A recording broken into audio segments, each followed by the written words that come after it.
ইরানের সর্বোচ্চ নেতা আয়াতুল্লাহ আলী খামেনি সরাসরি যুদ্ধের ঘোষণা দিয়েছেন। ডোনাল্ড ট্রাম্প তাকে হত্যার হুমকি দেওয়ার পরই এই আগুন ঝরা বার্তা দেন তিনি। এক্সে দেওয়া পোস্টে খামেনি লেখেন, আমাদের অবশ্যই সন্ত্রাসী শাসনের বিরুদ্ধে কঠোর জবাব দিতে হবে, কোনো রকমের দয়া দেখানো হবে না। এখানে হায়দার নামে যুদ্ধ শুরু হওয়ার কথা বলার মাধ্যমে তিনি ইঙ্গিত দিয়েছেন সাহস, আত্মত্যাগ ও প্রতিরোধের এক ঐতিহাসিক প্রতীকে, হযরত আলী রাদিয়াল্লাহু তাআলা আনহুর নামে। এই ঘোষণার পরপরই বাস্তবে দেখা যায় যুদ্ধের আঁচ। 17 জুন মধ্যরাতে ও 18 জুন ভোরে ইরানের ব্যালিস্টিক ক্ষেপণাস্ত্র আঘাত হানে ইসরায়েলে।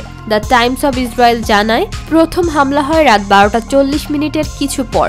সঙ্গে সঙ্গে ইসরায়েলের বিস্তীর্ণ অঞ্চলে সাইরেন বেজে ওঠে। প্রায় 15টি প্রজেক্টাইল লক্ষ্যভেদ করে।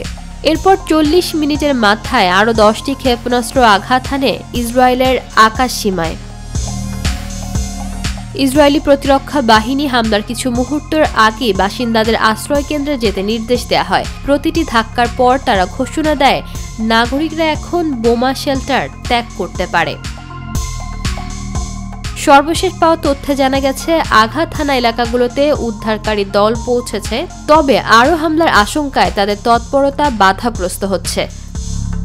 খামেনির যুদ্ধ ঘোষণা এখন আর কেবল শব্দে সীমাবদ্ধ নয়, তা পরিণত হয়েছে বিস্ফোরণে, আতঙ্কে এবং এক অনিশ্চিত ভবিষ্যতের বার্তায়। ইশিতা রহমান, নিরপেক্ষ নিউজ ডেস্ক।